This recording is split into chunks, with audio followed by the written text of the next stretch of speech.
आज हमारा नया टॉपिक और न्यू क्लास बिल्कुल, और वो है पीबी सैली। पीबी सैली को स्टार्ट करेंगे। और देखो, जब भी कभी किसी पोइट के बारे में हमें उसके वर्क पढ़ने हो, उसके बारे में पढ़ना मतलब उसके वर्क को अगर हम कभी स्टडी करते हैं, किसी की टेक्स्ट पढ़नी हो, पोयम पढ़नी हो, तो सबसे पहले जरूरी है उस पोइट के बारे में हमें जानकारी हो। तभी हमें इंटरेस्ट आता है उसे पढ़ने का, और क्वेश्चन भी आते हैं उसकी बायोग्राफी पे। तो पीबी सैली की बात करेंगे। अगर फुल नेम देखे पीबी सैली का, तो वो पर्सी बैसी सैली है। नाम आपको अगर मैं कभी भूल भी जाऊं, तो आपको कंप्लीट नेम जो है इनके वो भी ध्यान रखने हैं। कुछ होके तो होते ही है, जैसे मैथ्यू आर्नोल्ड हो गया, जॉन कीट्स हो गया, लेकिन कुछ ऐसे भी पोइट हैं जैसे एस टी कॉलरिज है, हालांकि वो सिलेबस में नहीं है। लेकिन जिस तरीके से पीबी सैली है, तो पीबी सैली का पर्सी बैसी सैली फुल नेम, कंप्लीट नेम होता है। कभी कभी तो एग्जामिनर ऐसे भी क्वेश्चन पूछ लेते हैं। खैर, अब हम बात करेंगे सैली की। और पीबी सैली, अभी मैंने इससे पहले जॉन कीट्स कंप्लीट कराया था। जॉन कीट्स और पीबी सैली दोनों कंटेम्परेरी है, दोनों बिल्कुल साथ साथ के हैं, दोनों दोस्त भी हैं। और पीबी सैली और जॉन कीट्स की अगर हम डेथ की बात करें, तो 1 साल का अंतर था। मतलब पीबी सैली 1800, जॉन कीट्स 1821 में वो एक्सपायर हो जाता है, बीमारी थी। और दोनों में एक खासियत और भी है, ये 1822 में मरता है। और दोनों की खासियत है, दोनों ही रोम में दफनाए जाते हैं। मतलब वो भी रोम में, वो तो खैर बीमारी की वजह से वहां पे रोम में चला गया, दोनों इंग्लैंड के थे, तो रोम में क्यों दफनाए गए, ये भी एक क्वेश्चन बनता है। तो जॉन कीट्स तो ये था कि वो इलाज के लिए रोम गया हुआ था।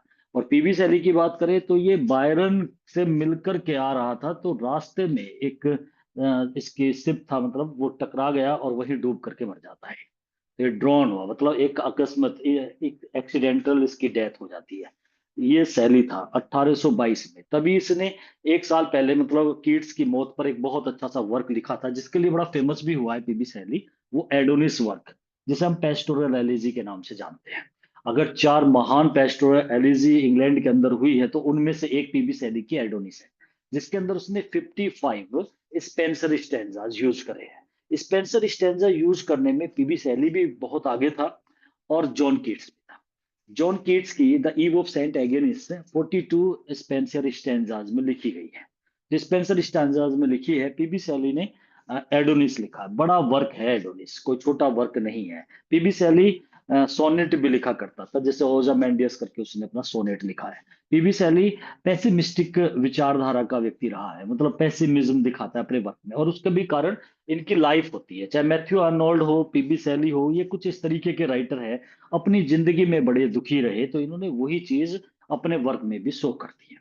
तो पीबी सैली पेसिमिज्म के लिए जाना जाता है, बहुत ज्यादा पेसिमिज्म यूज करता है। बिल्कुल अगर हम पोइट में बात करें, तो इसका बिल्कुल पलट है। जो ऑप्टिमिज्म यूज करता है वो विक्टोरियन एज का आपका रॉबर्ट ब्राउनिंग है। वो बहुत ज्यादा ऑप्टिमिस्टिक है, और ये पेसिमिस्टिक पॉइंट है।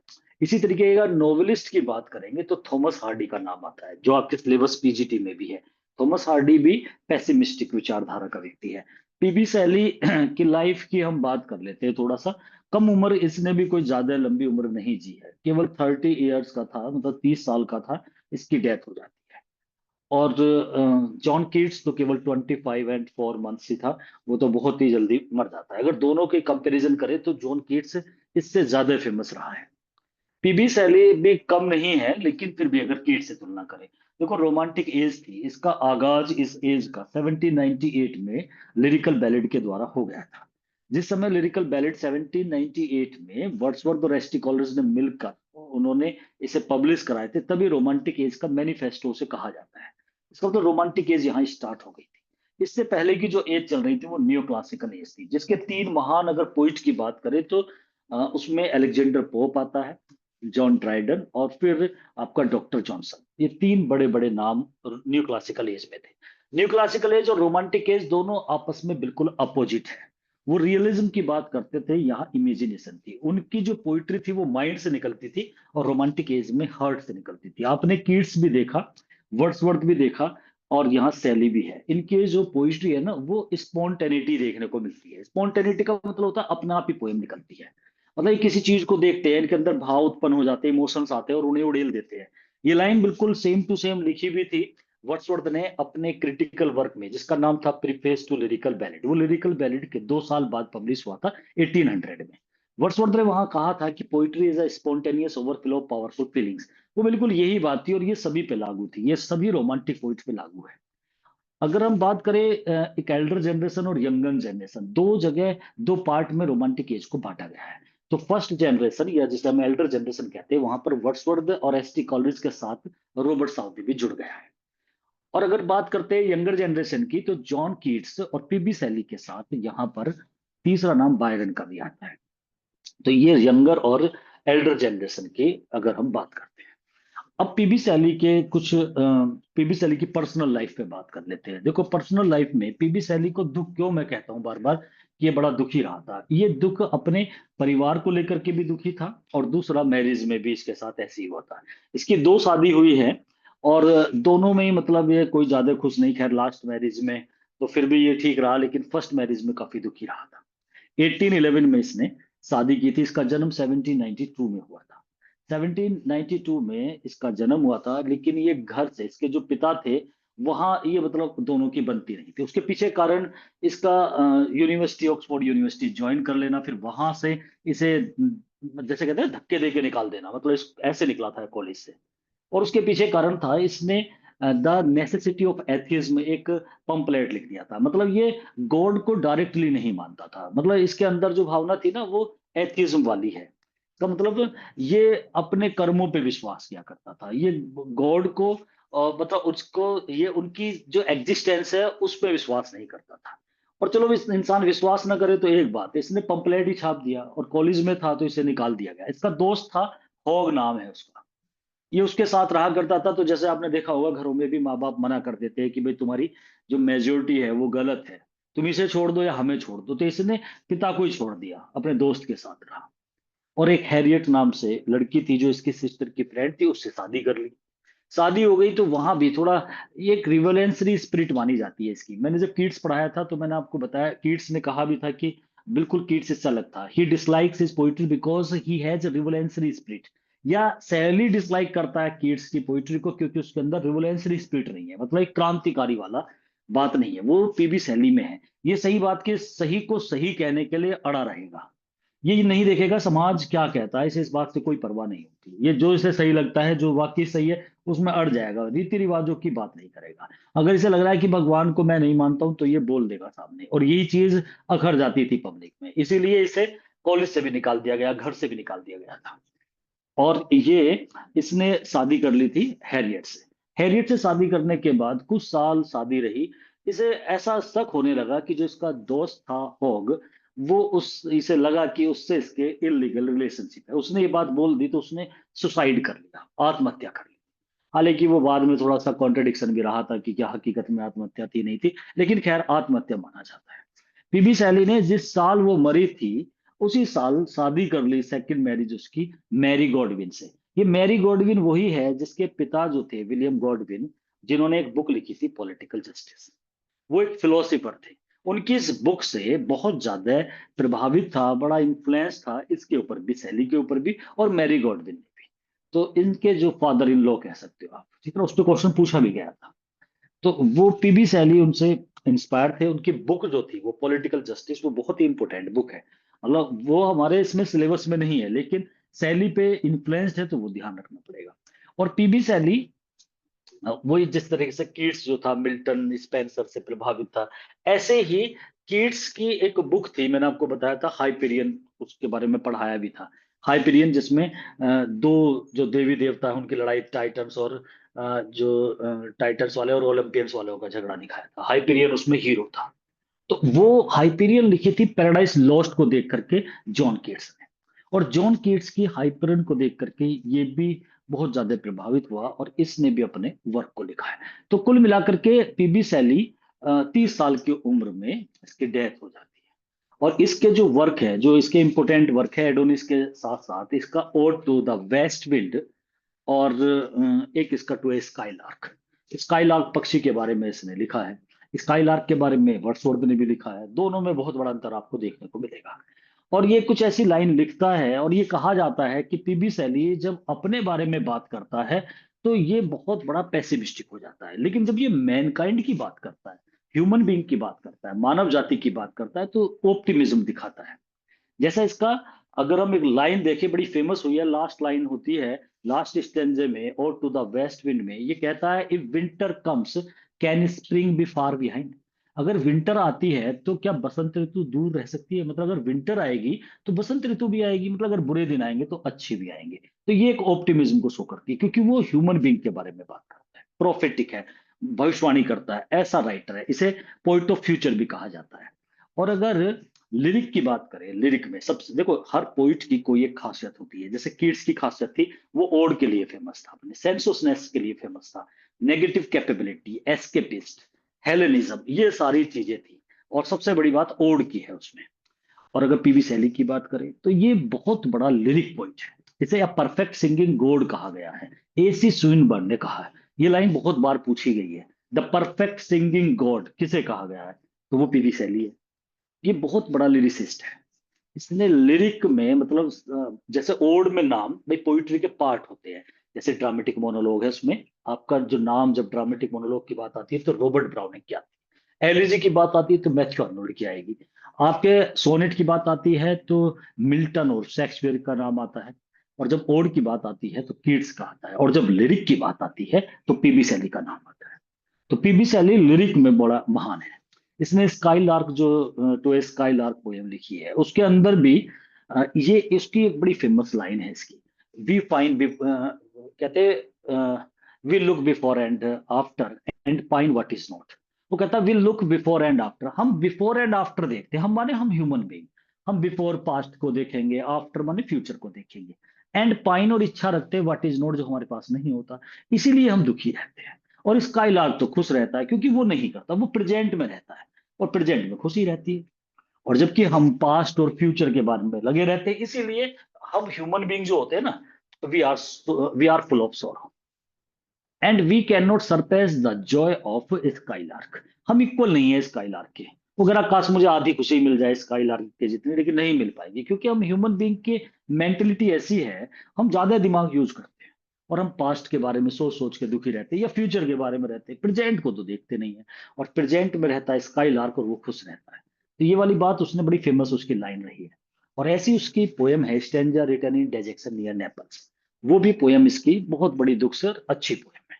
एक पोएम इसने सोनेट लिखा है ओजामेंडियस। ओजामेंडियस एक राजा हुआ करता था, उसके बारे में दिखाया है, सोनेट है कि किस तरीके से इतना महान राजा और बिल्कुल धूल में मिल गया, मतलब उसकी स्टैचू खड़ी है। कभी वो किंग ऑफ किंग्स हुआ करता था, राजाओं का राजा, ओजामेंडियस। और आज उसके उस पर लिखा हुआ है कि ये the king king of Kings, राजाओं का राजा, और एक स्टैचू उसकी खड़ी हो गई थी। अब उसका वो राजपाट भी खत्म हो गया, स्टैचू भी टूटी पड़ी है, जैसे पैर होते हैं ना इस स्टैचू के दोनों तरफ के, वह बांस की तरह वे खड़े हैं। और उसका जो सर है वो नीचे उसमें रेगिस्तान में उसमें पड़ा हुआ है, धूल में। तो मतलब ये दिखाने की कोशिश बीबी शैली ने करी है कि कितना भी आप ज्यादा मतलब उछलो मत ना, एक दिन ऐसा आएगा कि सब कुछ तहस नहस हो जाएगा। तो कोई जिसके जितना रुतबा रहा है, हर इंसान एक ना एक दिन नीचे आना है, इसलिए कभी भी इंसान को प्राउड नहीं करना चाहिए अपनी पावर पर, ब्यूटी पर, पैसे पर, किसी भी चीज पे। तो ये शैली का मानना था। तो शैली के जो विचार है ना, थोड़े इस तरीके से लगेंगे आपको कि वो समाज का विरोध करने से भी दिक्कत नहीं है, अगर उसे लगता है कि मैं सही हूँ। और वो समाज के उन फैसलों में नहीं जाएगा कि भाई सारी दुनिया इधर चल रही है तो मैं भी इधर चलूं, ऐसा नहीं है। इसे बोलते हैं रिवोल्यूशनरी स्पिरिट, क्रांतिकारी स्पिरिट है उसके अंदर। तो पीबी सैली पे बात कर लेते हैं, उसके छोटी छोटी चीजें जो है साथ के साथ बताता चलूंगा मैं आपको। तो आज हम बात करेंगे पीबी सैली की जो बायोग्राफी है उसके बारे में, उसके कुछ वर्क के बारे में, उसके लिखने के तरीके के बारे में, किस किन किन राइटर ने उसके बारे में कैसे कैसे कमेंट्स करे हैं, वो सारी चीजें करेंगे। सैली की अगर हम बात करें तो पोइट्री में इसने अपना हाथ आजमाया है, एक अच्छा पोइट रहा है। तो लिरिक मतलब मेन ये लिरिक लिखा करता था। इसने कुछ कमेंट्री मतलब ये वो क्रिटिक भी है, मतलब पीबी सैनी ज्यादा बड़ा क्रिटिक तो नहीं है, लेकिन एक क्रिटिक का जब नाम आता है तो क्योंकि इसने एक बड़ा अच्छा सा वर्क लिखा था, और इसीलिए ये एक क्रिटिक की श्रेणी में भी आता है। डिफेंस ऑफ पोइट्री, इसने पोइट्री के डिफेंस में, जैसे एन एपोलॉजी फॉर पोइट्री कभी सिडनी ने लिखा था, इसने डिफेंस ऑफ पोइट्री लिखा है।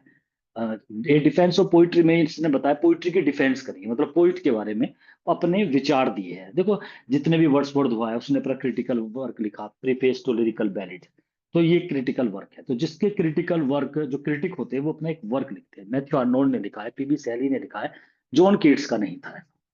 कम ही उम्र थी उसकी, वो जल्दी एक्सपायर भी हो गया था। और इसका बहुत अच्छा जो इंपॉर्टेंट वर्क है वो एडोनिस है, जिसमें इसने कीट्स की मौत पर लिखा है। क्योंकि कीट्स पे जिस तरीके से मैंने आपको बताया था जब कीट्स के बारे में बता रहा था, कि दो ऐसी मैगजीन थी, सबसे ज्यादा तो ब्लैकवुड मैगजीन जो थी उसकी, वो क्रिटिसाइज करा है कीट्स को उसने बहुत ज्यादा। और दूसरी क्वार्टरली रिव्यू, उसने इन दोनों मैगजीन ने बहुत ज्यादा किड्स को क्रिटिसाइज करा। तो इसने इन दोनों मैगजीन के एडिटर का जिक्र एडोनिस में भी करा है, कि भाई ऐसे ऐसे चील कौवे थे जो उसे नोचते रहते थे, मतलब ये इस तरीके की लैंग्वेज यूज करी है। तो किड्स ने एडोनिस जो लिखा है वो तो खैर बहुत ही लेंथी है, उसके बारे में क्वेश्चन मैं आपको कराऊंगा भी। लेकिन फिलहाल आज हम बात कर लेते हैं इसकी बायोग्राफी की, और एक एक क्वेश्चन को क्लियर करते भी चलते हैं। Sally was born at Field Place, Sussex in England 1792। सैली का जो जन्म हुआ था वो जगह का नाम है फील्ड। सुसेक्स एक बड़ी जगह, जैसे हम डिस्ट्रिक्ट बोल देते हैं, सुसेक्स इंग्लैंड के अंदर 1792 में इसका जन्म हुआ था। और 30 साल बाद, आप ऐसे भी जोड़ सकते हो, 30 ईयर जोड़ देना, मतलब अगर हमें ऐसे भी याद रह जाता है ना, तो हमारा एकदम 1822। एक हमें ये भी याद रह जाएगा, एक साल बाद ये मरा था, तो 1821 में कीट्स है। मतलब ऐसे भी जोड़ देते हैं क्वेश्चन, क्योंकि पीजीटी में जन्म और जो मृत्यु है ये दोनों पूछे जाते हैं बहुत सारे। तो उसकी जो मौत रही है, डेथ कीट्स की, वो 1821 में थी, और इसकी 1822 में थी। तो हमें ये भी पता लग जाएगा एडोनिस जो लिखी होगी वो 1821 और 22 के बीच में, तो 21 में ही लिख दी थी उसने।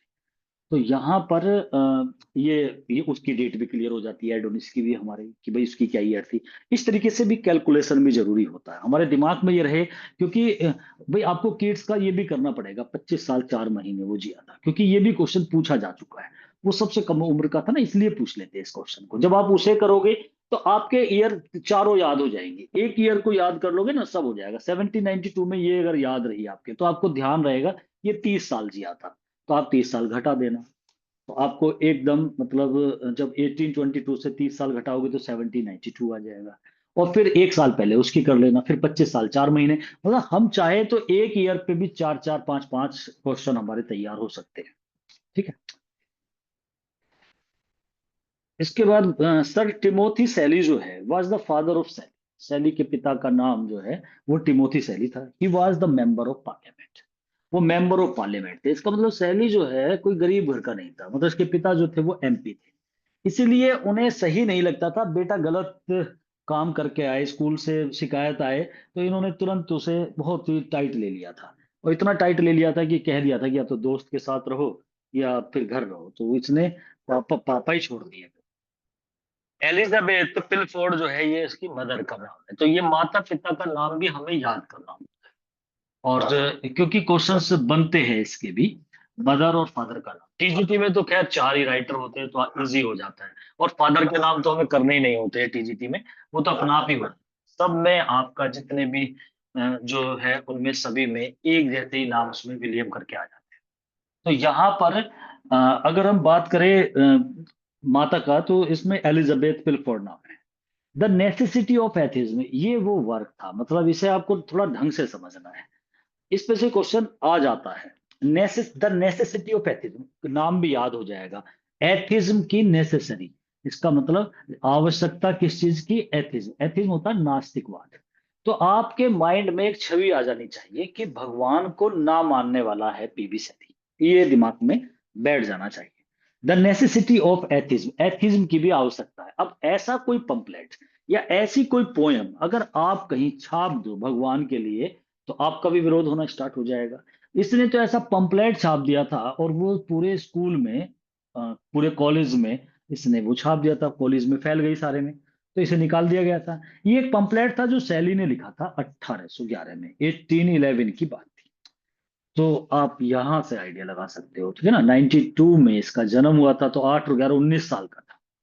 After reading A scrap of Hume and John locks philosophy. अच्छा, ये उसके माइंड में क्यों आया? उसने क्या करा था, एक स्क्रैप पढ़ा था ह्यूम का और जॉन लॉक का। राइटर जॉन लॉक, उसकी फिलोसफी को पढ़ा था, क्योंकि वे भी, उनकी फिलोसफी भी ऐसी थी एथिज्म के ऊपर। उन्हें पढ़ करके इसने Shelley and his friend Thomas Hogg, इसका जो मैं फ्रेंड बता रहा था ना, दोनों ने मिलकर के उस पंपलेट को लिख दिया। इसके अंदर उसने क्रिटिसाइज करा क्रिश्चियनिटी को। बताओ, भगवान को या आप अपने धर्म को, कोई इस्लाम धर्म को, कोई हिंदू धर्म को क्रिटिसाइज करे तो अब जो धार्मिक व्यक्ति होते हैं उन्हें तो आघात लगता है। इसने उन्हें क्रिटिसाइज करा क्रिश्चियनिटी को and was expelled from Oxford university से निकाल दिया गया, और इसका वो दोस्त भी निकाल दिया गया। एक ऐसा पंपलेट आपने छाप दिया, सारे कॉलेज में ऐसा हो गया, तो इसे टारगेटेड किया गया और कॉलेज से इसे रेस्ट्रिकेट कर दिया गया था। 1811 की बात थी। इस पंपलेट के अंदर सैली ने डेवलप करा था एक आर्गुमेंट, मतलब वो इसमें एक उसने तर्क दिया था for the non existence of God. उसने कहा भगवान एग्जिस्ट ही नहीं है, ऐसा उसने बोल दिया कि अरे भगवान भगवान कुछ नहीं होता है, भगवान नहीं है, भगवान की कोई एग्जिस्टेंस नहीं है, क्योंकि कोई देख ही नहीं सकता ना, गॉड को बता नहीं सकते। अगर हम अब भी किसी से सबूत पूछने लगे तो है ही नहीं। तो इसने इस बात को चलो मन में रख लिया था, लेकिन वो लिख करके जो करा ना वो गलत हो गया। हिज फादर ऑर्डर्ड हिम, पिता ने ऑर्डर दे दिया कि ब्रेक ऑफ कर दो आप रिलेशनशिप को, जो तुम्हारा ये दोस्त है ना नालायक, इससे किसी तरीके से अपने आप को हटा लो। तो माँ बाप क्या सोचते हैं, ऐसा ये घर घर की कहानी भी होती है कि ये तो खैर अलग है उसका मैटर, तो उसने ऐसा पंपलेट लिख दिया था, लेकिन वैसे भी कोई गलत संगति में आते हैं तो सबसे पहले हम यही देखते हैं कि बच्चे की संगति तो कहीं गलत नहीं हो गई है। तो जब उन्हें लगा कि ये होग पे, उन्होंने सारा उसी पे निकाल दिया कि मेरा बेटा फिर भी ठीक हो जाएगा, ये दोस्ती गलत है, तो उसने कहा कि भाई इससे रिलेशनशिप तोड़ दो। लेकिन जो सैली था उसने मना कर दिया, इसलिए उसके पिता ने उसे एक्सपेल कर दिया उसके घर से, तो घर से निकल दिया, लेकिन अपने दोस्त को नहीं छोड़ा। और वही दोस्त था जिसके बाद में इसे उससे दिक्कत हो गई थी। सैली एलोप कर गया था हैरियट के साथ। ये हैरियट वेस्ट ब्रूक थी और केवल 16 साल की थी। Who was the friend of his sister and got married with her in 1811। जिस समय उसे निकाला गया था तभी इसने 1811 में ही शादी कर ली। तो दोनों डेट भी हमारे कॉमन सी डेट रह जाएगी, दोनों याद रहेगी। 1811 लास्ट की 11 को देख करके वो ईयर भी याद सी रह जाती है। तो 1811 में जैसे लास्ट में दो डंडे खड़े हुए ना, मतलब ये दो पैर होते हैं ना, निकल के भाग गया, ये चला गया। तो 1811 में निकल गया, दौड़ा गया, घर से निकला और फिर इसने शादी कर ली, और शादी कर ली हैरियट से। उसकी सिस्टर की दोस्ती, खैर ये क्वेश्चन तो नहीं पूछा जाता, लेकिन शादी कर ली उसने। पीबी शैली जो था सस्पेक्ट करता था, वो उसे कुछ ऐसा संदेह हुआ काफी दिन बाद, मतलब 4-5 साल बाद, और वो शक कर रहा था अपनी वाइफ पे, और सस्पेक्ट था उस पे, हैरियट पे, कि वो इलीगल रिलेशनशिप रखती है उसके दोस्त हॉग, क्योंकि हॉग भी साथ रहता था इसके। सो सी कमिटेड सुसाइड। अब कोई इंसान, मतलब ठीक है, उसे बार बार ऐसा लग रहा था तो उसने आत्महत्या कर ली, और वो डूब करके, मतलब उसने पानी में छलांग लगा दी। ड्रॉइंग इन सरपेंटाइन लेक थी, एक ऐसी घुमावदार सी झील है, सरपेंटाइन होता है ऐसे सांप की तरह घूमी हुई। हाइड पार्क, ये बड़ी फेमस जगह होती है लंदन में। 1816 में वहां उसने आत्महत्या कर ली। ही गोट रीमेरिड विद मैरी गॉडविन, और कोई ज्यादा समय नहीं लगाया, तभी सब इस पे डाउट करने लगे थे कि शायद इसने ही कुछ ऐसा करा है, लेकिन खैर वो बात नहीं, सुसाइड ही करी। He got remarried with Mary Godwin 1816 में, तभी इसने शादी कर ली। तो 5 साल, मतलब एक ईयर का अगर गैप ले लोगे तो भी याद रहेगा। 1811 और 5 ईयर, और दोनों काम एक साथ हुए। वो मर भी जाती है, शादी भी कर ले, वो भी दो काम एक बार एक साथ हुए। 1811 में पिता ने निकाल दिया, तभी इसने शादी कर ली थी जो हैरियट से। अब मैरी गॉडविन, मैरी गॉडविन का नाम भी हम नहीं भूल पाएंगे, क्योंकि गॉडविन नाम, विलियम गॉडविन नाम इसके ससुर का है, और जिसने पॉलिटिकल जस्टिस लिखा था, तो बड़ा इंपोर्टेंट चीजें जुड़ जाती है। तो ये मैरी गॉडविन थी, इसके पिता थे एक बड़े फिलोसोफर रहे, उस पे क्वेश्चन आया भी था पिछली बार।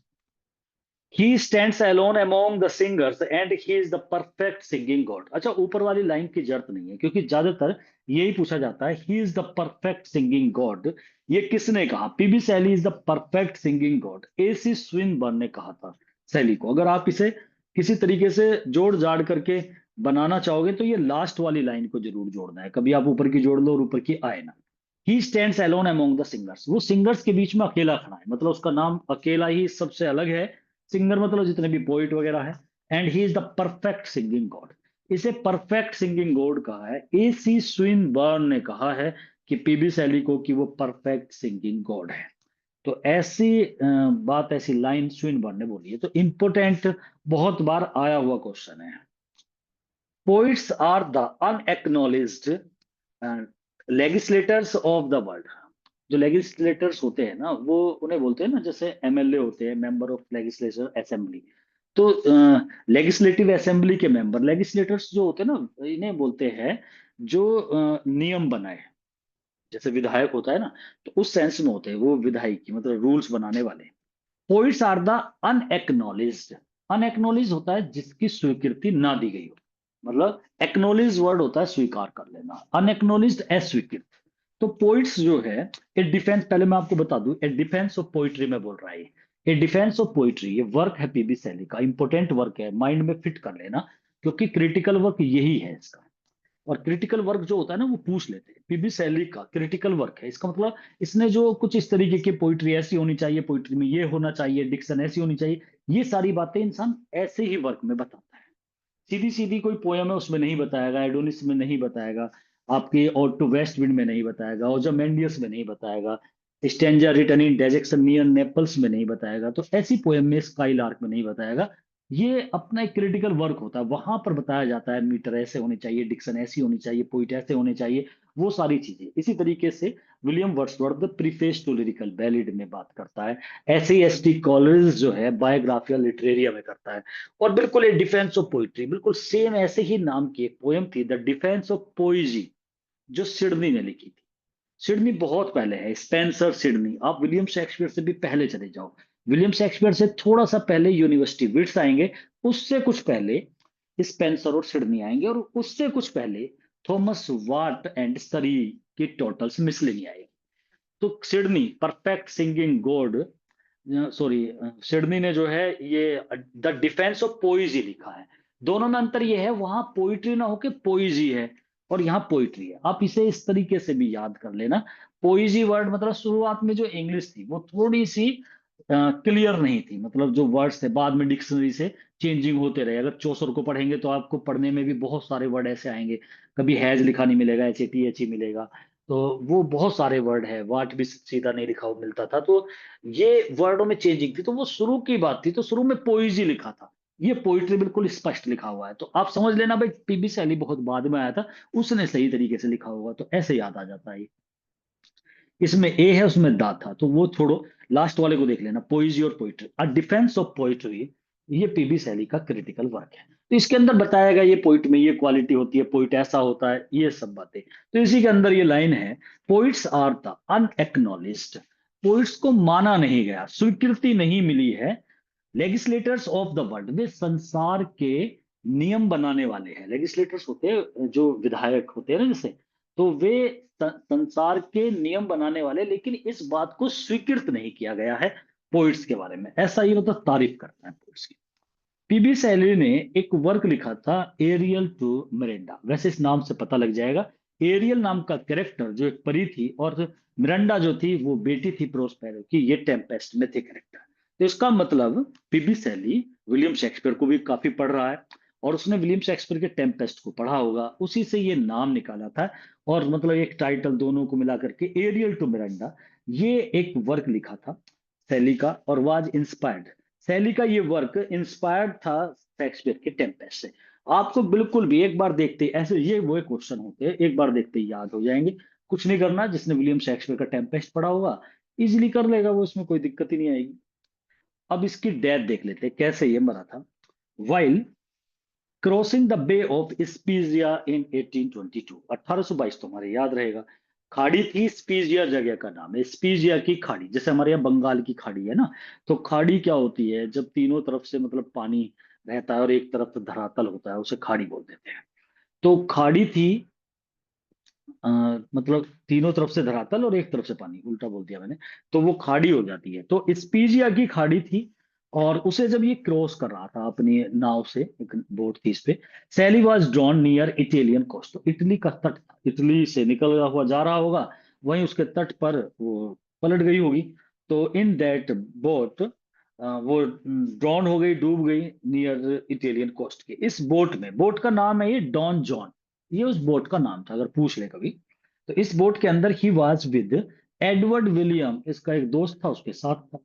They both were returning from Byron के रेजिडेंस से आ रहे थे ये, रॉबर्ट बायरन, और वहां से ये आ रहे थे, और रेजिडेंस से दे वर कमिंग फ्रॉम लिवरोनो से ये लेरिस जा रहे थे, मतलब ये एक रास्ता था, वहां जा रहे थे। ये तो नहीं पूछेंगे आपसे। सैली वाज बरीड एट, अब ये वहीं पर मर जाता है। तो इसका मतलब ये रोम में ही, मतलब इटली में रोम हो गया ना, तो रोम में मर जाता है। वहीं इसे दफना दिया गया। तो जहां इसे दफनाया गया था, वो जो सिमेट्री थी वो था सिमेट्रो एक्टोलोस एक्टोलिको डी रोमा, मतलब ये नाम है जहां इसे जिस जगह दफनाया गया था, रोम में 1822 में। तो आपको रोम याद रखना है कि रोम में, और ये बे ऑफ स्पीजिया थी, वहां से क्रॉस कर रहा था। और इसकी बोट का नाम याद रख लेना, इसके साथ कौन था ये भी याद रख लेना, ठीक है। और कहाँ से लौट रहा था, तो ये तब दफना है। The Trump of life, life की ट्रम्प माने विजय होती है, इज ए ड्रीम एलिगरी। इस नाम से ये याद आ जाएगा आपके कि द ट्रम्प ऑफ लाइफ ये एक ऐसा वर्क था। और इसलिए भी याद रह जाएगा क्योंकि इस वर्क को कंप्लीट नहीं कर पाया था, यहां इसकी मौत हो जाती है। तो जब ये वहां से आ रहा था, तो ऐसा नहीं है, जो राइटर होते थे ना, ऐसा नहीं था कि ये आज कमरे में बैठे पूरा वर्क लिख दिया। कई कई वर्क को लिखने में बहुत बहुत दिन हो जाया करते थे। जैसे वर्ड्सवर्थ का जो प्रिल्यूड है, देखो कितना टाइम हो गया। ऐसी टेनिसन का इन मेमोरियम आएगा, बहुत बहुत समय लग जाता था लिखने में। तो लिखने में किसी किसी वर्क को 2-2 साल लग गई, 1-1 साल लग गई, कोई 15 दिन लग गए। मतलब कुछ आज लिख दिया, ऐसे नहीं है कि भाई आज है तो आज ही लिखेंगे। तो इस वर्क को लिख रहा था, ये जो ये वर्क है, जब इसकी मौत हुई थी, मतलब उस समय ये वर्क चल रहा था। तो ऐसे रहता है ना, कुछ अब लिख दिया कुछ बाद में। द ट्रम्प ऑफ लाइफ, जिंदगी की विजय। और देखो ये नाम इसलिए याद रह जाएगा क्योंकि पूछा जाएगा कि कौन सा वर्क था जो अधूरा रह गया था मौत की वजह से। तो नाम भी देख लो, बिल्कुल ऐसा ही है, द ट्रम्प ऑफ लाइफ, जिंदगी की ट्रम्प माने जीत। ये एक ड्रीम एलिगरी है, विच वाज इनकम्प्लीट रह गई थी क्योंकि इसकी डेथ हो गई थी। हेजलिट ने इस पोयम को new and terrific dance of death बोला है, क्योंकि बाद में जब ये पब्लिश बाद में हुई थी, तो इसे उसी, क्योंकि इसमें उसकी मौत हो गई थी, तो उसने कहा न्यू एंड टेरिफिक डांस, नया और टेरिफिक बड़ा भयंकर डांस ऑफ डेथ का डांस। ये पोयम पब्लिश हुई थी पोस्टह्यूमसली 1824 में। तो 1824 में पोस्टह्यूमसली होता है कि जो वो इंसान जो पैदा हो अपने पिता के बाद, मतलब पिता के मरने के बाद अगर कोई बेटा पैदा होता है उसे पोस्टह्यूमस बोलते हैं। और पोस्टह्यूमसली पैदा हुआ था ये। तो ऐसे एक वर्क है विलियम शेक्सपियर का सिम्बलाइन, उसका जो हीरो है उसका नाम पोस्टह्यूमियस है, वो ऐसे ही हुआ था। तो पोस्टह्यूमसली ये वर्क पब्लिश हुआ था 1824 में, क्योंकि 22 में सैली मर जाता है। Hell is a city much like London, तो हेल जो है एक सिटी है लंदन की तरह। तो लंदन को एक तरीके से सैली बड़ा बुरा बता रहा है कि इसमें चारों तरफ टेंशन है, परेशानियां हैं। जब आप स्टेंजा रिटर्न इन डेजेक्शन नियर नेपल्स पढ़ोगे तो थोड़ा सा उसकी भी परेशानी देखने को भी मिलेगी। पीबी सैली ने कहा है, अगर आपसे पूछ ले। 1820 में सैली वेंट टू पिसा, जगह है इटली में, ये वहां गया था। Where he wrote his best poetry, इसने वहां पर कुछ अपने अच्छे वर्क लिखे हैं। तो मतलब ये ध्यान, कभी कभी ऐसे भी क्वेश्चन पूछे जाते हैं कि कौन सी ईयर में या इनमें से लास्ट टाइम में ये राइटर कहाँ पे हुआ है। जैसे वर्ड्सवर्थ के बारे में पूछ लिया जाता है, उसका होल्टन जो स्थान रहा है उस पे पूछ लिया जाता है, तो ऐसे भी क्वेश्चन बन जाते हैं। शैली के जो लिरिक्स है ना, can be divided into 4 parts, उन्हें 4 भागों में बांटा गया है। जो उसने पोयम लिखी है ना, अब किस किस तरीके की है, या तो वो नेचर पे लिखता है, नेचर लिरिक्स लिखता है, नेचर के बारे में लिखता है। वो लव के ऊपर भी लिखता है, पीबी शैली ने लव के ऊपर भी लिखा है। पर्सनल लिरिक्स भी लिखता है। ये पर्सनल वाले जो होते हैं ना, ये थोड़े से उसके शोरों से भरे हुए होते हैं। और प्रोफेटिक लिरिक भी लिखता है, जिसमें वो आगे की भविष्यवाणी करता है। मतलब प्रोफेटिक, और कहीं कहीं तो दोनों का टच कर देता है, पर्सनल प्रोफेटिक होता है भविष्यवाणी वाले। तो ऐसे लिरिक लिखता है, 4 पार्ट में डिवाइड करें। अब ये लाइन भी डिफेंस ऑफ पोइट्री में है, जिसमें पोइट्री के बारे में बताया गया है। ये तो आप बता भी देते खुद भी, क्योंकि ऐसी लाइन तो ये इसी वर्ग में लिखेगा। पोइट्री को कहता है कि पोइट्री एक रिकॉर्ड है बेस्ट एंड हैप्पीएस्ट मोमेंट्स का। पोइट्री वो रिकॉर्ड है जो हमारे सबसे अच्छे सबसे खुशहाल दिनों का, of the happiest and best minds, सबसे अच्छे और हैप्पीएस्ट माइंड का सबसे हैप्पीएस्ट मोमेंट जो होता है उसे वो पोइट्री उसका रिकॉर्ड होती है। मतलब जो सबसे हमारा हैप्पीएस्ट और बेस्ट माइंड और में जो सबसे हैप्पीएस्ट मोमेंट का हम जिक्र करते हैं वो पोइट्री है, ऐसा कहा है शैली ने अपने डिफेंस ऑफ पोइट्री में। ए डिफेंस ऑफ पोइट्री, अब इस वर्क की बात कर लेते हैं। ये एक प्रोज क्रिटिकल वर्क है। अच्छा, यहाँ पे क्या होता है, कभी कभी ऐसा वर्क डाल दिया जाता है। एक तो मोस्टली कह रहा हूं मैं, सभी को तो नहीं कह रहा, मोस्टली जितने भी क्रिटिकल वर्क होते हैं ना, वो ज्यादातर प्रोज में लिखे जाते हैं। और सभी की बात नहीं कर रहा, लेकिन यहाँ पर ए डिफेंस ऑफ पोइट्री ऐसा वर्क आ जाता है, पूछ लिया जाता है, अगर ये पूछेंगे बताओ ये किस प्रकार का वर्क है, क्रिटिकल वर्क है, पोयम है, क्या है, तो आप इसे लिख दोगे क्रिटिकल वर्क। लेकिन ऐसे वर्क में ये पूछ लेते हैं कि बताइए ये वर्क प्रोज में लिखा हुआ है, पोइट्री में लिखा हुआ है, ऐसे, तो हमारा हाथ चलेगा पोइट्री पे ही, क्योंकि उसके जो टाइटल है ना उसमें भी थोड़ा सा डिफेंस ऑफ पोइट्री की डिफेंस है, तो हम सोचेंगे कि ये पोइट्री में लिखा गया होगा, लेकिन ये प्रोज में लिखा हुआ क्रिटिकल वर्क है, जिसमें शैली के जो विचार है ना उसने दिए हैं पोइट्री के बारे में, वो पोइट्री के बारे में बताता है या पोइट के बारे में बताता है कि पोइट ऐसे होने चाहिए, पोइट्री ऐसी है, पोइट्री के डिक्शन के बारे में बताता है। ये वर्क जो लिखा गया था 1821 में लिखा था, और पब्लिश ये भी पोस्टह्यूमसली हुआ है 1840 में, तो ये भी लास्ट टाइम पे लिखा है इसने। A defense of poetry is a reply to the charge made against poetry by Thomas Love peacock. इसी एज का यही कंटेम्पररी राइटर है, एक थॉमस लव पिकॉक नाम है, उसने एक बुक लिखी थी the four ages of poetry. और यहां पर इसने the four ages of poetry जो वर्क लिखी थी ना, इसमें पोइट्री की बुराई करी है किसने, थॉमस लव पिकॉक ने। और इसने पोइट्री की बुराई करी है, उस इसी वर्क को ध्यान में रखते हुए इसका उत्तर दिया है पीबी शैली ने, और उसने एक वर्क लिखा अ डिफेंस ऑफ पोइट्री, इसने अटैक करा है और ये पोइट्री को डिफेंस कर रहा है। The four ages of poetry लिखी है, पोइट्री के बारे में, पोइट के बारे में बड़ा भला बुला कहा है इसने, थॉमस लव पिकॉक ने। वो चीजें मैं इसमें नहीं बताना चाहता क्योंकि हमारे सिलेबस में नहीं है थॉमस लव पिकॉक, बस इतना ध्यान रख लो, इसने मतलब इसके बारे में, पोइट्री के बारे में काफी बुराई आपने वर्क में करी है, जिसका जवाब दिया है पीबी शैली ने और डिफेंस करी है पोइट्री। पोइट्री शैली के लिए takes the place of religion, मतलब वो पोइट्री को ही रिलीजन का स्थान लेता है, धर्म पे तो ज्यादा विश्वास था नहीं, और पोइट्री को ही takes the place of religion का स्थान जो है, एक धार्मिक स्थान उसने पोइट्री को ही मान लिया, ये मैथ्यू अर्नोल्ड कहता है। मैथ्यू अर्नोल्ड ने जॉन कीट्स के बारे में भी काफी बातें बोली है, और पीबी शैली पे भी इसके 3-4 कोटेशन है। तो आपको मैथ्यू अर्नोल्ड, क्योंकि अब रोमांटिक एज के बाद में मैथ्यू अर्नोल्ड ही आएगा, और मैथ्यू अर्नोल्ड आपके सिलेबस में है, यूपी पीजीटी में मैथ्यू अर्नोल्ड भी है, और मैथ्यू अर्नोल्ड को भी हमें ढंग से ही पढ़ना है। और मैथ्यू अर्नोल्ड एक बहुत बड़ा क्रिटिक भी हुआ है, वो क्रिटिसाइज कर रहा है, वो क्रिटिक का मतलब होता है वो पक्ष विपक्ष सारी बातें करते हैं, तो वो बहुत पढ़ते हैं।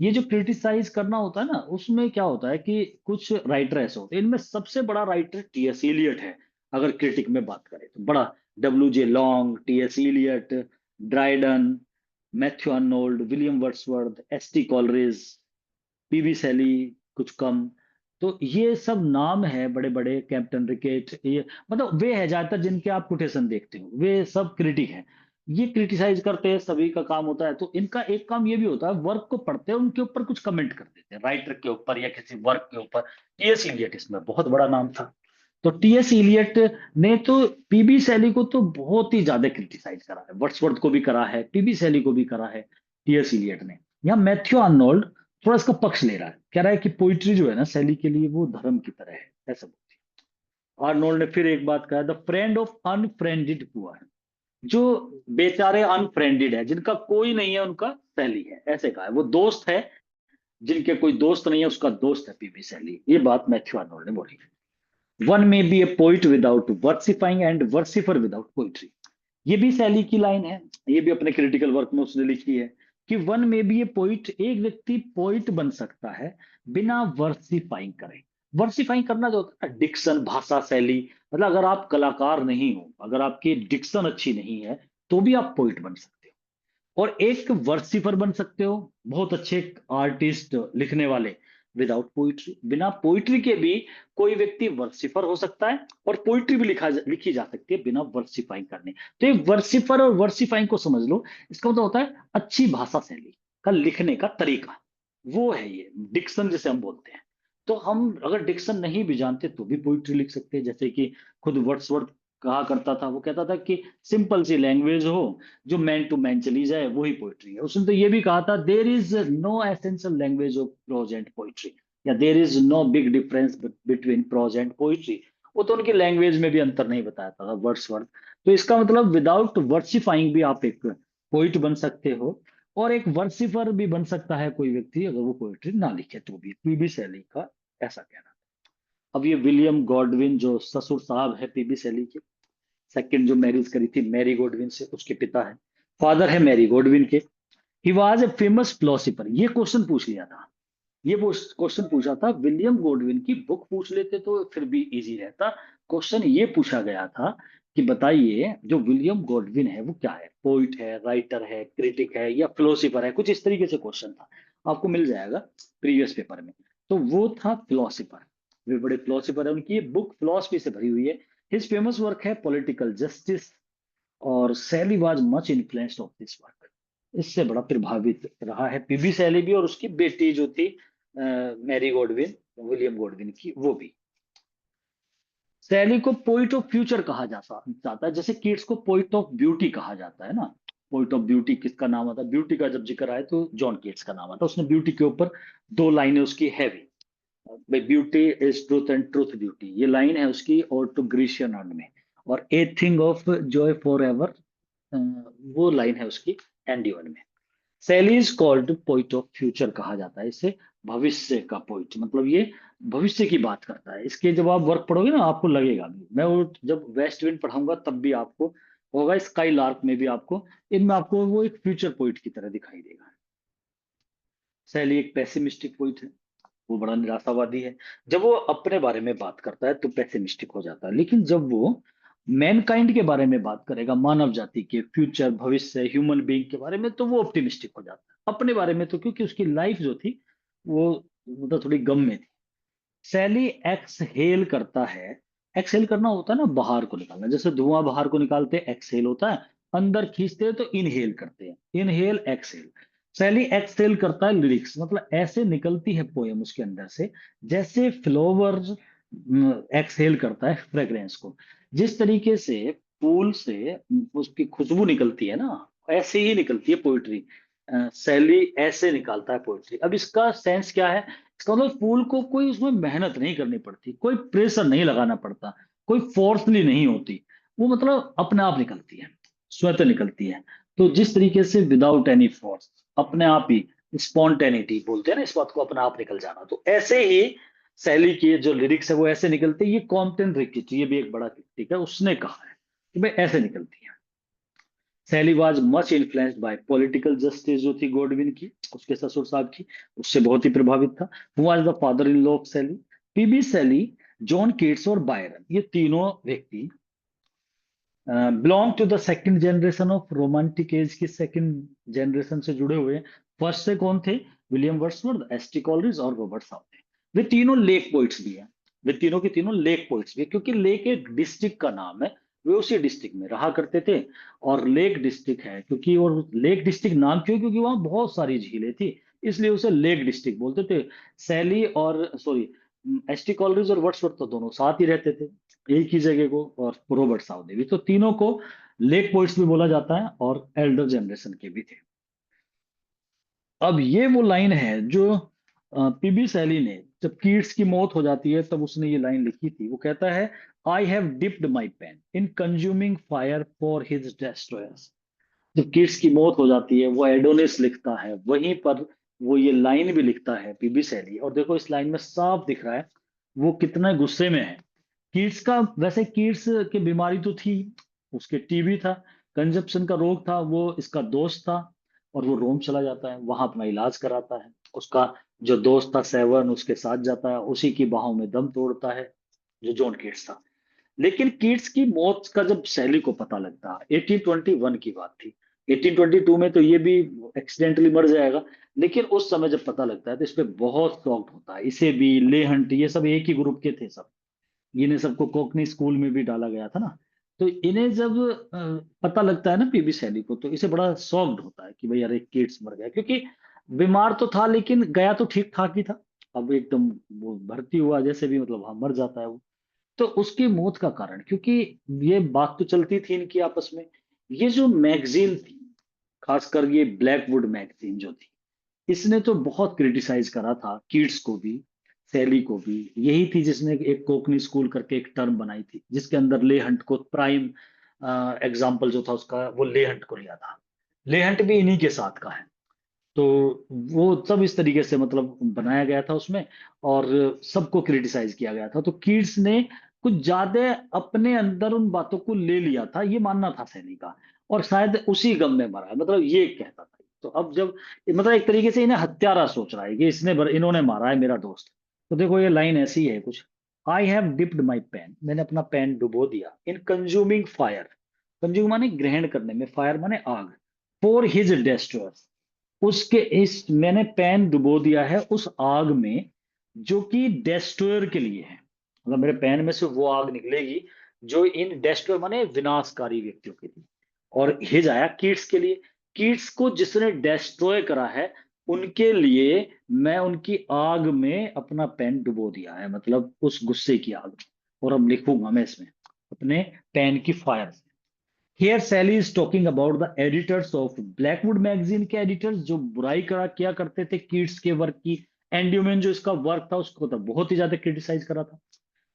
एंड द क्वार्टरली रिव्यूज, ये भी मैगजीन है, दे destroy the reputation of Keats bye their thoughts, इन्होंने अपने थॉट्स से अपने ऐसे ऐसी लाइनें लिखते थे कि रेपुटेशन को खराब किया था कीट्स की। और अभी ये वो टाइम था कीट्स और सैली को कोई नहीं पढ़ रहा था जब तक ये जिंदा रहे, मरने के बाद तो फिर दुनिया ने पढ़ा ही नहीं। कीट्स तो फेमस ही मरने के बाद हुआ था।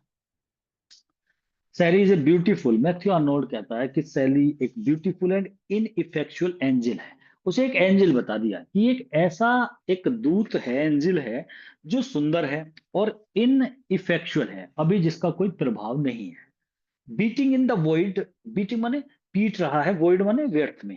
हिज ल्यूमिनियस माने होता है चमकदार, विंग्स को वेन, मतलब एक ऐसा एंजल जो अपने पंखों को बिना मतलब फड़फड़ा रहा है वेन में, व्यर्थ में, मतलब कोई ध्यान नहीं दे रहा है पीबी सैनी पर। वो एक है तो एंजल लेकिन पंख फड़फड़ाने से मतलब ये जो लिख रहा है ना वर्क, उस पर किसी का ध्यान ही नहीं, जो मैं बात अभी बता रहा था, ये मैथ्यू आर्नोल्ड ने कहा था। It is not poetry which abuses man's wit, but man's wit that abuses poetry.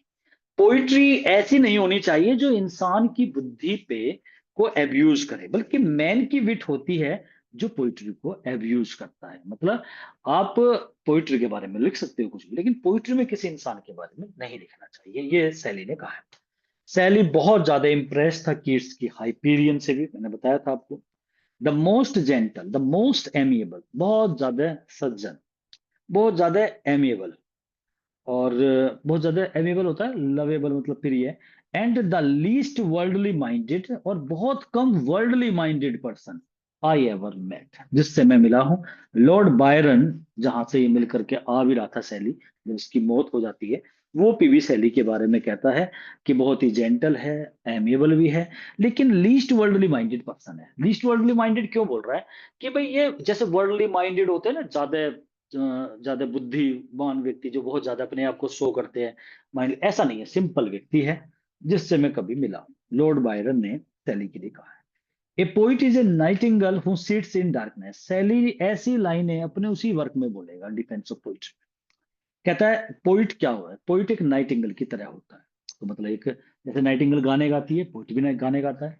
Nightingale who sits in darkness, जो अंधेरे में बैठी रहती है और गाती है, टू चीयर माने खुश करने के लिए, इट्स ऑन सॉलिट्यूड, अपने अकेलेपन को चीयर करने के लिए, विद स्वीट साउंड से, जो मीठी आवाज में अपने अकेलेपन को खुशहाल बनाने के लिए गीत गाती है, उस नाइटिंगेल की तरह पोइट है। तो इसका मतलब वो बताना चाह रहा है, पोइट जब एकांत होता है, पोइट जब दुखी होता है, वो अपने मधुर गीतों से अपने अकेलेपन को वो भी इसी तरीके से दूर करता है, जैसे एक नाइटिंगेल अंधेरे में बैठ के। अंधेरा इसलिए भी बोलना चाह रहा है कि जब पोइट, जैसे हम पोइट की पोयम पढ़ रहे हैं, पोइट दिखाई नहीं देता, हमें छिपा रहता है, तो वो डार्कनेस में रहता है, लेकिन अपने गाने, हम उसके गाने पढ़ते हैं, अभी हम उसकी कोई पोयम पढ़ने लगे तो उसके सॉन्ग पढ़ेंगे, लेकिन पोइट दिखाई नहीं देता। ऐसी नाइटिंगेल जिस तरीके से एक डार्कनेस में होकर के अपने गानों को इस तरीके से उड़ेलती है, तो पोइट एक नाइटिंगेल की तरह होता है। ये सैली ने डिफेंस ऑफ पोइट्री, पोइट्री की डिफेंस जिसमें करी है, उसने पोइट की भी बताया है उसके बारे में।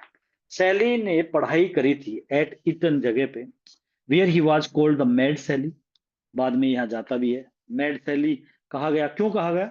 क्योंकि अनकन्वेंशनल बिहेवियर, इसने जो स्टडी करी वो इटन में गया था ये, वहां पर where he was called as mad Shelley क्यों कहा गया? क्योंकि इसका व्यवहार बिल्कुल अनकन्वेंशनल हो गया। अनकन्वेंशनल होता है, एक परंपरागत होता है जैसा इंसान होना चाहिए, बिल्कुल सबसे अलग बात करना, और खासकर जिस तरीके से ये एथिज्म की बात करता था, मतलब हमेशा काटता था दूसरे की बातों को, तो इसे मैड सैली के नाम से जाना जाता था। In his poem hymn to intellectual beauty, hymn माना होता है भजन, इंटेलेक्चुअल माने बुद्धि वाली सुंदरता, मतलब बौद्धिक सुंदरता के प्रति भजन, एक ऐसी पोयम लिखी इसने। शैली सजेस्ट करता है कि ह्यूमन माइंड्स की जो इमेजिनेशन है ना, इज द इंटेलेक्चुअल ब्यूटी। जो हम सोचते हैं, इमेजिनेशन करते हैं, यही हमारी इंटेलेक्चुअल ब्यूटी है, मतलब ये हमारी बौद्धिक सुंदरता है कि हम इतनी ज्यादा इमेजिनेशन करते हैं। ये बात उसने हेम टू इंटेलेक्चुअल ब्यूटी के बारे में कहा है, मतलब ये एक भजन है, एक गीत है इंटेलेक्चुअल ब्यूटी के बारे में, और उसने इंटेलेक्चुअल ब्यूटी बताई है इमेजिनेशन को, बोला है। आर्नोल्ड सैली को मेलोपोइक कहता है, इंपोर्टेंट क्वेश्चन है, और पूछा गया क्वेश्चन है। मेलोपोइक वर्ड का मतलब भी आपको अलग से पता हो जाना चाहिए। मेलोपोइक बोलते हैं जो बहुत ज्यादा म्यूजिकल वर्ड्स का जो यूज करते हैं अपने वर्क में। तो जो वर्ड्स होते हैं एक सिंपल वर्ड होते हैं, म्यूजिकल वर्ड्स ज्यादा जैसे वैसे तो बहुत सारी पोयम है, बहुत सारे वर्क है विलियम शेक्सपियर के, लेकिन एक म्यूजिकल कॉमेडी अगर बोली गई है तो एज यू लाइक इट को कहा है उसने।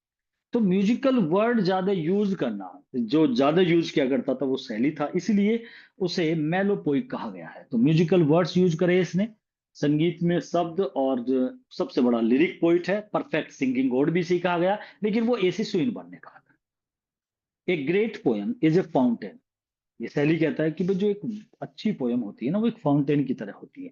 वो fountain for ever overflowing with the waters of wisdom and, एक ऐसा फाउंटेन होती है एक अच्छी पोयम, वो झरना, वो फव्वारा है जो हमेशा के लिए ओवरफ्लो बहता रहता है विद द वाटर्स, उसमें कैसा पानी होता है उस फव्वारे में, विजडम एंड डिलाइट, बुद्धि भी दे और खुशी भी दे।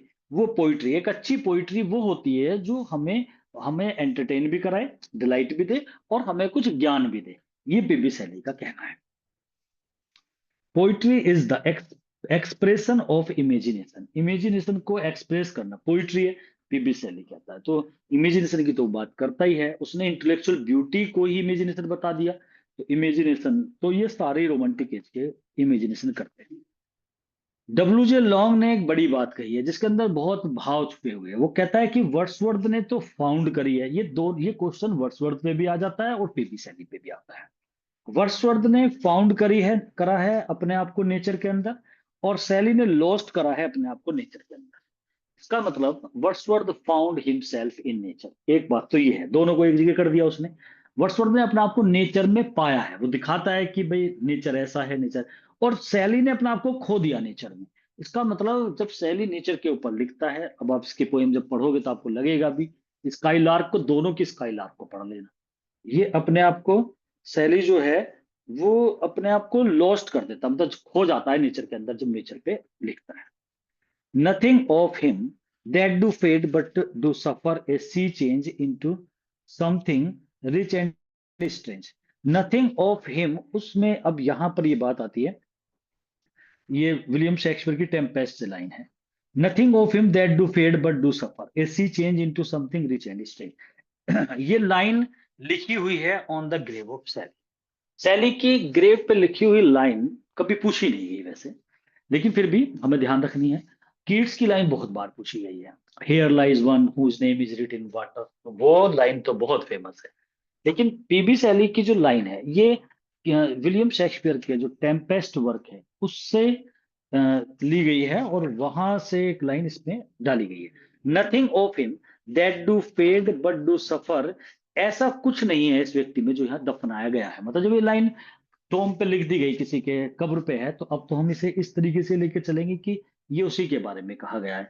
नथिंग ऑफ हिम, ऐसा कुछ नहीं था इस व्यक्ति में, दैट डू फेड, जो फेड हो जाता, मतलब ऐसी कोई चीज नहीं है जो फेड हो जाए, फेड माने गायब हो जाए, भुलाई जा सके।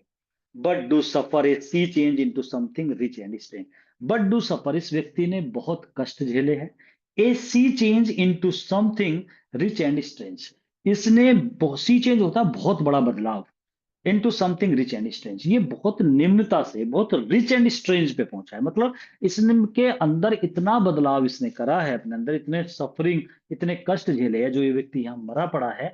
Nothing of him that do fade, ऐसी कोई चीज नहीं है जो इसकी खत्म हो जाए, मतलब जिसे भुलाया जा सके। फेड होना होता है मुरझा जाना, भुलाया जाना। But do suffer a sea change, इसने इतना सफरिंग करा है, कष्ट झेले हैं। Sea change into something rich and strange, इसने बहुत ज्यादा सफर करके एक बहुत बड़ा बदलाव अपने अंदर लाया है, जो इसे रिच एंड स्ट्रेंज बनाता है। रिच माने उच्च, और स्ट्रेंज माने विचित्र, सबसे अलग बनाता है। ये लाइन इंस्क्राइब्ड करी गई थी, लिखी गई थी, गुदी गई थी on the grave of Shelley, पर these beautiful lines have been taken from Shakespeare के टेम्पेस्ट से ली है। मेमोरीज ऑफ सैली, सैली की यादें, ये एक वर्क लिखा था, थॉमस लव पिकॉक ने लिखा था। और सैली की मौत के बाद लिखा है।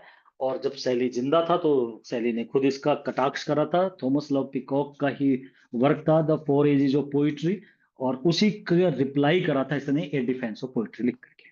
तो मेमोरीज ऑफ सैली एक वर्क थॉमस लव पिकॉक ने लिखा है याद में P B Shelley. In defence of Shelley and other एस्टेज was written by Herbert Read ने एक वर्क लिखा है जिसमें in defence of Shelley and other एस्टेज, तो ये वर्क लिखा है हर्बर्ट रीड ने। एरियल और द लाइफ ऑफ सैली, ये was written by Andre Maurois ने ये वर्क सैली के ऊपर लिखा हुआ है, तो ये भी ध्यान रखना है आपको। सैली रोट हिज आर्टिकल, सैली जो अपने आर्टिकल लिखा करता था, वो मैगजीन थी। उस समय की मैगजीन तो दो, तो इसके दुश्मनी मैगजीन थी। ये उसमें तो लिख ही नहीं सकता था। ब्लैकवुड मैगजीन में और द क्वार्टरली रिव्यू, वे तो दोनों दुश्मन थे इसके। और इसने द एग्जामिनर, ये मैगजीन जो थी, ये इसके दोस्त की थी, लेहंट की। और लेहंट की इस मैगजीन के अंदर पीबी सैली ने अपने आर्टिकल्स इसके अंदर डाल के लिखे। In none of Sally's greatest contemporary was the lyrical faculty so paramount. Symons एक क्रिटिक है जिसने पीबी सैली के बारे में कहा है कि in none of Shelley's greatest contemporaries, कोई नहीं सैली के ग्रेटेस्ट कंटेम्पररीज जो है ना, जो उसके समय के थे, मतलब सैली के टाइम के जितने भी बड़े बड़े कंटेम्पररी रहे हैं, जो उसके टाइम के राइटर रहे हैं, कोई नहीं है उनमें से इतना लिरिकल फैकल्टी, जिसके अंदर लिरिक्स लिखने की सामर्थ्य हो। सो पैरामाउंट, इतनी उच्च, पैरामाउंट ऊंचे के लिए बोलते हैं, तो इतनी महान फैकल्टी रखने वाला, इतने बड़े लिरिक लिखने वाला, ऐसे सामर्थ्य वाला पीबी सैली का कंटेम्पररी तो कोई था नहीं। ये साइमंड्स ने सैली के लिए कहा। सैली के जो लिरिक्स थे वो इनकम्पेरेबल है, उन्हें आप, उनकी तुलना किसी से नहीं कर सकते, ये कैजीमैन कहता है। तो कैजीमैन ने भी तारीफ करी है इसके लिरिक्स की।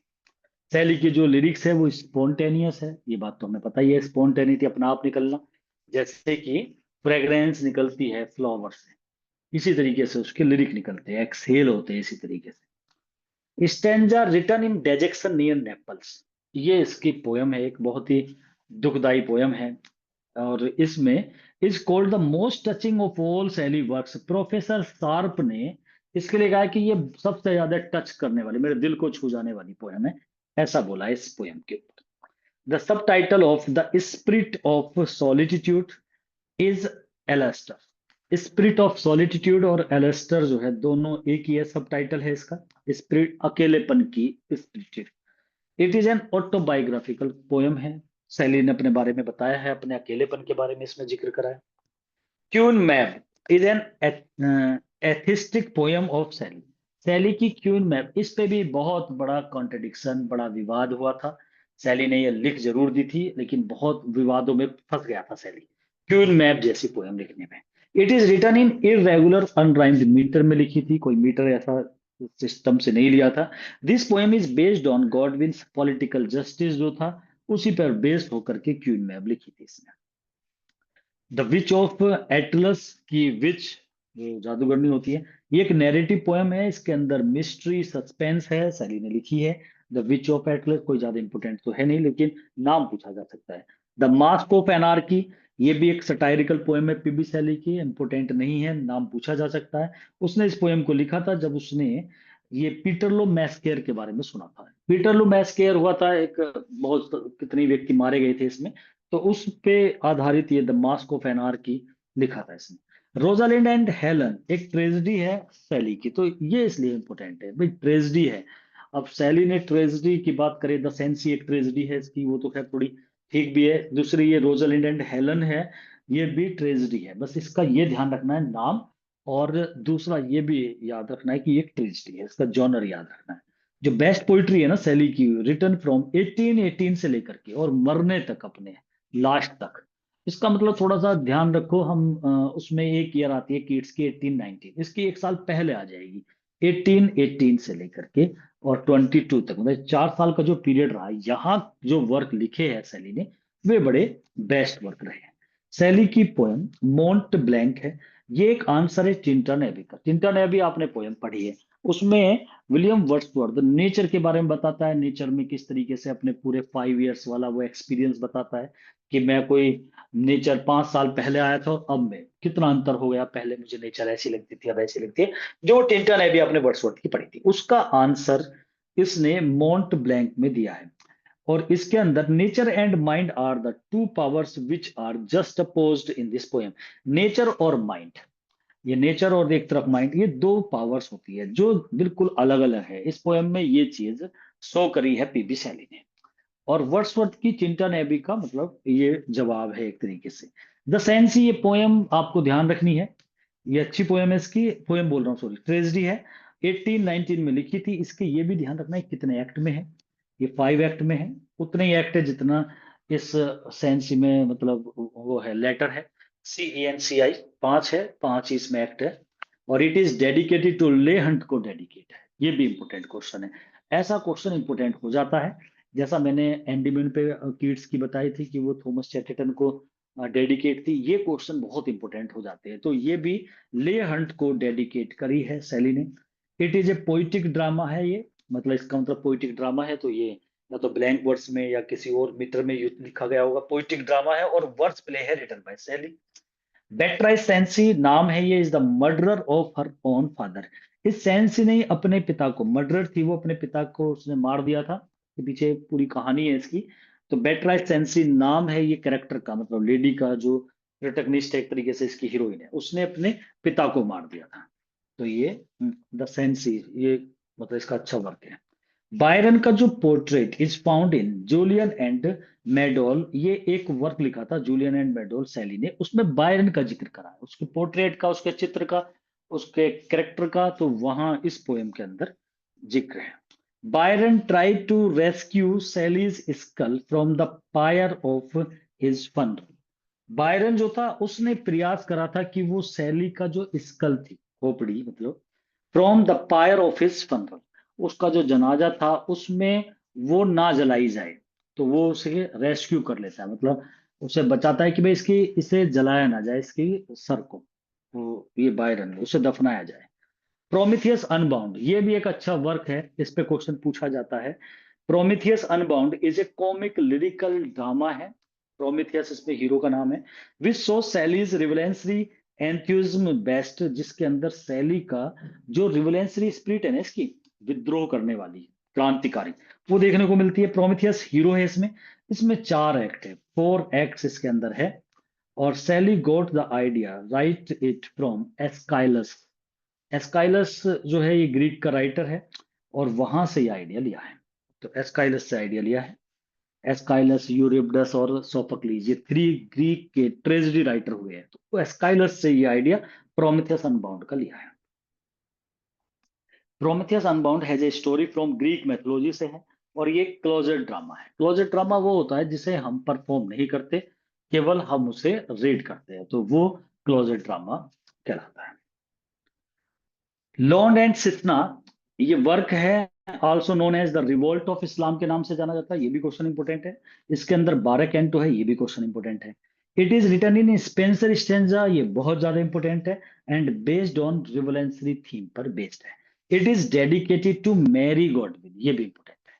तो इस वर्क पे ये 4-5 क्वेश्चन एक ही जगह मैंने लिख दिए हैं।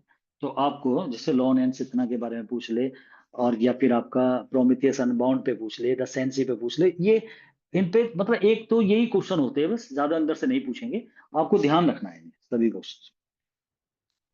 जेस्टोरिजी जो है ये, मैंने इसका जिक्र करा था आपको जब मैं लिटरेरी फॉर्म्स एंड टर्म्स में नोवेल पढ़ा रहा था, तो गॉथिक नोवेल में Zastrozzi is a gothic novel written by Shelley 1810।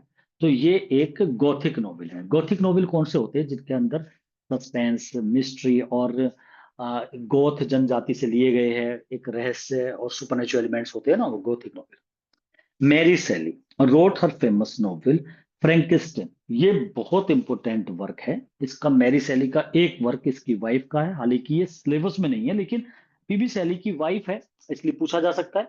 तो मैरी सेली का वर्क फ्रैंकेस्टाइन जो है बहुत बहुत इंपॉर्टेंट है, ये भी गॉथिक नॉवेल ही है। नोएल कॉवर्ड का प्ले है एक ब्लिथ स्पिरिट। जब आप पीबी शैली का वर्क पढ़ोगे ना, टू ए स्काईलार्क, तो उसमें स्टार्टिंग का ही जो उसका स्टेंजा होगा उसमें ये ब्लिथ स्पिरिट नाम आएगा। टाइटल यहां से लिया है। उसकी फर्स्ट लाइन है टू ए स्काईलार्क। जब पढ़ते हैं ना पहले स्टेंजे की, चार चार लाइन के स्टेंजे बनाए हैं उसमें पीबी शैली ने, तो जो जैसे ही फर्स्ट लाइन है पहले स्टेंजे की, वहां पर स्टार्टिंग में ब्लिथ स्पिरिट होता है। ब्लिथ माने खुशहाल आत्मा। वो स्काईलार्क को एड्रेस करके बोलता है पीबी शैली कि हे ब्लिथ स्पिरिट, हे खुशहाल आत्मा, मैं तुम्हारा स्वागत करता हूं। तो मतलब ब्लिथ स्पिरिट बोलता है उसे, किसे, स्काईलार्क को। तो वो जो ब्लिथ स्पिरिट लिखा हुआ था, इसी नाम को पकड़ के, मतलब इसी वर्ड को पकड़ के नोएल कावर्ट्स ने एक प्ले बना दिया, तो ब्लिथ स्पिरिट के नाम से। 1822 में सैली ने पब्लिश करा था, एक जर्नल है उसका, जर्नल जो लिखे जाते थे, the liberal, along with Byron and Hunt के साथ मिलके ये एक जर्नल भी पब्लिश करा था। तो इसका नाम था लिबरल। ये भी अच्छा क्वेश्चन है। पीबी शैली की जो पोइट्री है उसे द फैब्रिक ऑफ विजन कहा जाता है। विजन माने होता है आगे का दृश्य देखना, फैब्रिक माने कपड़े होते हैं, फैब्रिक ऑफ विजन। विजन के फैब्रिक का मतलब उसकी पोइट्री ऐसी है जो फ्यूचर को दिखाती है, वही सेंस है, क्योंकि ये पोइट ऑफ फ्यूचर है। He is a poet of adolescence and the bulk of his poetry is immature.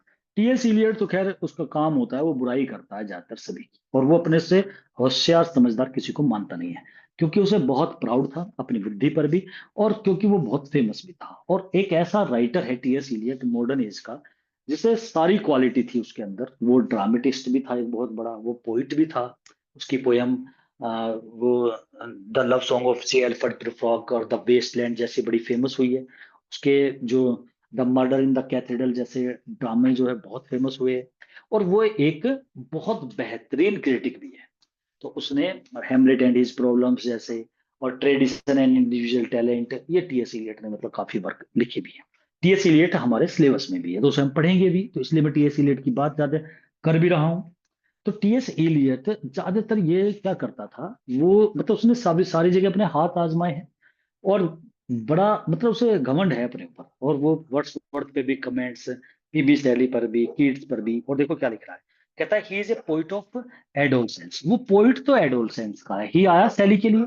Adolescence होता है यूथ पर्सन, एडोलसेंट मतलब यूथ के बारे में बताने वाला है, कोई बच्चों का पोइट तो है ही नहीं, तो बड़ों का तो वो पोइट है। लेकिन and the bulk of his poetry, और ज्यादातर उसकी पोइट्री जो है ना इमेच्योर है। पोइट्री में वो है, बच्चों वाली हरकतें है, इमेच्योर है, अपरिपक्व है। तो मतलब मैच्योरिटी तो देखने को मिलती नहीं है, और पोइट वो एडोलसेंस का, ये कह रहा है टीएस इलियट। शैली ने इंटेलेक्चुअलाइज करा है नेचर को अपनी पोइट्री के अंदर, मतलब नेचर को माइंड से लिया है। नेचर को जब बात करता है ना शैली, तो उसमें इंटेलेक्चुअल यूज करता है, अपनी बुद्धि को यूज करा है नेचर के अंदर। लाइफ में चेंज बट इट में फ्लाई नॉट। लाइफ शैली की पोयम है हेलास। उसके अंदर लाइन है, पीबी शैली ने कहा है, जिंदगी में लाइफ में चेंज, बदल तो सकती है, बट इट में फ्लाई नॉट। लेकिन इसे मतलब आप बदल सकते हो, एकदम फ्लाई नहीं हो सकती है। मतलब आप सोचो कि एकदम ही उड़ जाए दौड़ना, धीरे धीरे आप इसे चेंज कर सकते हो। होप में वेनिस, आशाएं जो होती है हमारी उम्मीदें, वे वेनिश तो हो सकती है, गायब, बट कैन डाई, लेकिन मर नहीं सकती। जो उम्मीदें होती है वे मरती नहीं है, वेनिस हो सकती है, फिलहाल नहीं है, गायब हो गई, लेकिन मरेंगे नहीं। तो ये बात उसने हेलास पोयम है उसमें। ये जो हेलास पोयम है, ये ब्लैंक वर्स में लिखी है पीबी शैली। तो हमने इसके छोटे छोटे कई वर्क पे बात कर ली है, इसीलिए क्योंकि जो इसकी मेन पोयम्स मैं पढ़ाऊंगा आपको, मैं वेस्ट विंड पढ़ाऊंगा जो इसकी इंपोर्टेंट है, एडोनिस इंपोर्टेंट है लेकिन वो लेंथी बहुत है, तो उस पे क्वेश्चन कराऊंगा। और टू ए स्काईलार्क वो भी खैर बड़ी पोयम है, लेकिन उसे कराऊंगा, इजी सी है, समझ में आती चली जाएगी। और स्टैंजा रिटन डेजेक्शन नियर नेपल्स, छोटी पोयम है, वो कराऊंगा। और आपका ओजामेंडियस है, वो सोनेट है, वो कराऊंगा। तो ये कुछ मतलब इसके वर्क है, और बाकी के जो वर्क है उनपे क्वेश्चन मैंने यहीं पर करा दिए, वो तो उनपे दो दो चार चार क्वेश्चन उसके बारे में, कौन उसमें अंदर जो दो चार क्वेश्चन है वो इस तरीके से, जैसे हैलाज के ऊपर और ज्यादा हमें कुछ करना भी नहीं है। शैली ने अपनी हिस्टोरिकल ट्रेजेडी चार्ल्स फर्स्ट भी लिखी है। तो चार्ल्स फर्स्ट जो राजा हुआ है, कैरोलाइन एज थी जिसके नाम से, तो चार्ल्स फर्स्ट पे भी उसने लिखा है। शैली is called a child of French revolution, का चाइल्ड कहा जाता है इसे। और फ्रेंच रेवोल्यूशन एक ऐसा था, सबसे ज्यादा इम्पैक्ट किस पे हुआ था? विलियम वर्ड्सवर्थ पे। लेकिन जितने भी, क्योंकि ये फ्रेंच रेवोल्यूशन 1789 में जरूर हुई थी, लेकिन इसका इम्पैक्ट आने वाली सदियों तक रहा। और यहाँ तक कि जो मैथ्यू आर्नोल्ड जैसे राइटर है ना, वे तो अब इसके बाद आएंगे, विक्टोरियन एज के हैं, उन पे भी बहुत ज्यादा इम्पैक्ट फ्रेंच रेवोल्यूशन का रहा था। फ्रांस क्योंकि इनसे बिल्कुल जुड़ा हुआ कंट्री है, ये इंग्लैंड के है, फ्रांस का बॉर्डर लगा हुआ है, जैसे भारत और पाकिस्तान का है बिल्कुल। तो ऐसे ही फ्रांस में एक रेवोल्यूशन हुआ, क्रांति हुई, और तीन बातों को लेकर के हुई थी: फ्रेटर्निटी होनी चाहिए, इक्वलिटी चाहिए, फ्रेटर्निटी चाहिए, और फ्रीडम चाहिए, ये तीन मांगे थी। और इसका इम्पैक्ट पूरा का पूरा हमने इंग्लैंड में देखा है। और विलियम वर्ड्सवर्थ सबसे ज्यादा प्रभावित होने वाला राइटर रहा है फ्रेंच रेवोल्यूशन से। तो उसमें ये भी नहीं बचे, ये तो रोमांटिक एज के, बल्कि जो आगे विक्टोरियन एज आएगी वो भी राइटर प्रभावित रहे हैं फ्रेंच रेवोल्यूशन से। तो शैली को चाइल्ड ऑफ फ्रेंच रेवोल्यूशन कहा जाता है, क्योंकि ये बहुत बड़ा रेवोल्यूशनरी पॉइंट है। द मोस्ट एडवर्स क्रिटिक, बहुत ज्यादा विरोधी क्रिटिक, बुरा क्रिटिक जो है शैली का, वो टीएस इलियट है। ये बात में तो दुराय नहीं है, तो सभी के लिए एडवर्स है। शैली ने ट्रांसलेट करा है प्लेटो का वर्क, जो साइम्पोसियम है, ये प्लेटो ने लिखा था। प्लेटो, एरिस्टोटल एंड सोक्रेटिस, ये तीनों गुरु चेले हैं। और मतलब सबसे पहले सोक्रेटिस का नाम आता है, फिर प्लेटो का आता है, फिर इसका चेला एरिस्टोटल हो जाता है। तो प्लेटो कितना बड़ा फिलोसोफर था, दार्शनिक था, उसका जो वर्क है ये साइम्पोसियम, इसे ट्रांसलेट पीबी शैली ने करा है। तो यहाँ तक हम इसके, ये क्वेश्चन थे पीबी शैली के, और ये इसकी बायोग्राफी से, उसके छोटे छोटे वर्क से जुड़े हुए क्वेश्चन थे। तो हमें इसके ये 75 क्वेश्चन है, जिसमें से 40-45 क्वेश्चन हमने शैली के ऊपर करे, फिर उसके कुछ वर्क पे करे। वे वर्क जिन्हें केवल हमें उसका नाम पता हो, उसके बारे में एक दो कैरेक्टर का नाम है, या वो किस जॉनर से जुड़ा हुआ है, या वो क्या थीम है उसकी, मतलब ऐसे क्वेश्चंस मैंने साथ के साथ ये कराए हैं। लेकिन कुछ ऐसे भी वर्क है इसके जो बड़े इंपॉर्टेंट है, उनके ऊपर क्वेश्चन करेंगे हम। एडोनिस को ढंग से बताया जाएगा, उसके ऊपर उसके क्वेश्चंस कराए जाएंगे। ओड टू वेस्ट विंड को, बढ़िया पोयम है उसकी, उसे समझेंगे। और स्काई लार्क, ये कुछ पोयम है जो शैली की इंपॉर्टेंट है, तो उन्हें थोड़ा सा डीपली चलेंगे। स्टैंजा रिटर्न इन डेजेक्शन, ये नेपल्स है। और आपके ओजामेंडियस जैसी कुछ पोयम सोनेट है, तो उन्हें हम थोड़ा सा टेक्स्ट, उन्हें लाइन से पढ़ेंगे। और बाकी शैली को तो हम इतना ही मतलब इसे कवर करेंगे, यहीं तक कि इस पे से क्वेश्चन पीबी शैली के आपको जरूर मिलेंगे।